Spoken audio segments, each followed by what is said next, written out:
शर्मा जी की बेटी। सरल, सुशील और शांत, ये क्वालिटी थी सरस्वती की, जो कि शर्मा जी की बहू थी। क्या है बहू, जब देखो तब किचन में खटर पटर करती रहती हो, लेकिन खाने को कुछ देती ही नहीं।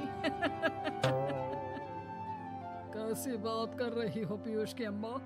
सुबह से 4 कप चाय, 2 बार नाश्ता और इतनी सारी बहू के हाथ की नमकीन तो खा चुकी हो, फिर भी ऐसा बोल रही हो? अरे कुछ तो डरो ऊपर वाले से।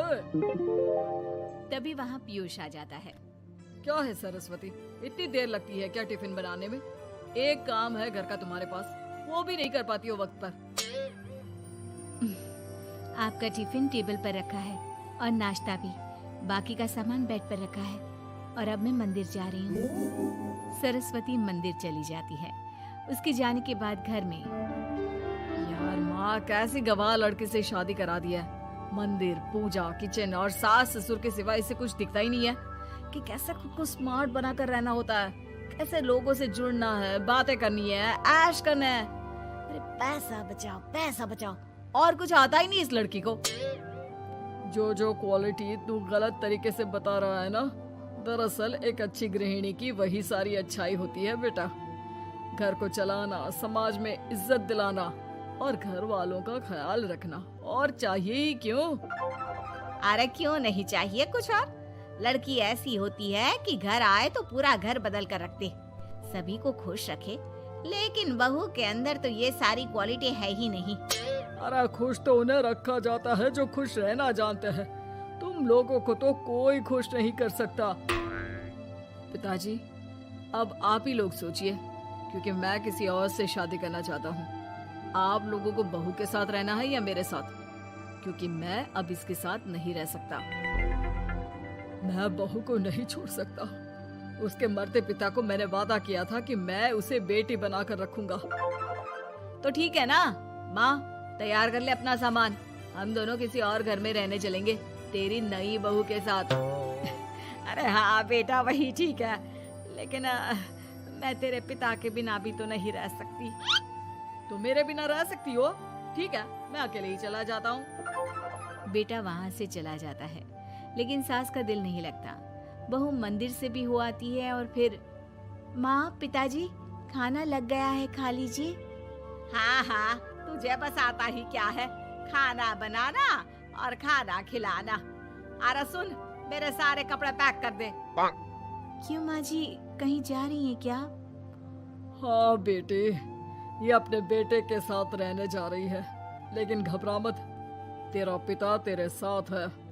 बहू समझ नहीं पाती कि उसके साथ हो क्या रहा है, लेकिन फिर ससुर उसे सारी बात बता देता है।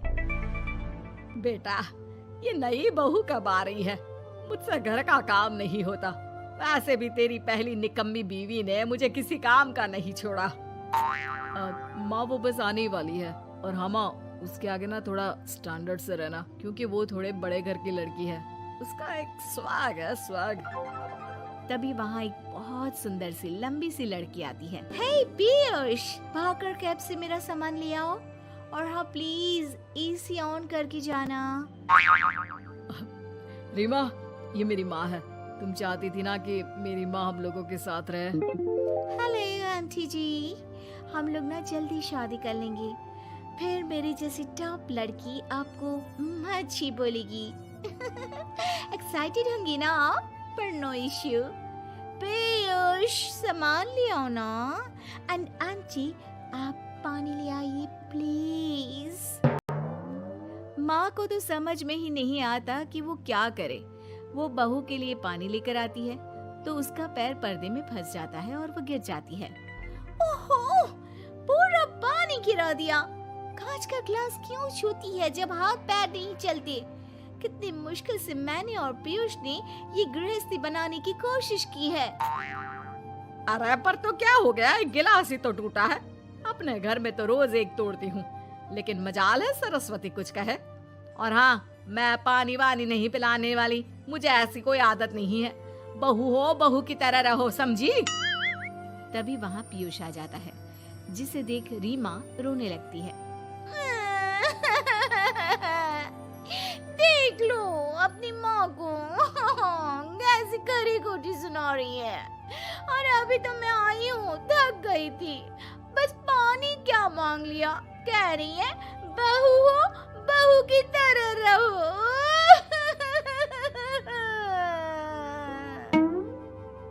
अरे यार माँ, समझा कर लाया था ना कि कैसे रहना है। माँ ऐसा करोगी तो मैं भी नहीं रख पाऊंगा तुमको हमारे साथ। वैसे भी आप ये समझो कि रीमा ने खुद कहा था कि माँ को साथ रखना। अरे हाँ हाँ बेटा, वो सिर्फ इसलिए कि मैं घर का सारा काम करूं, बैठे बैठे इस महारानी को खाना पानी दूं।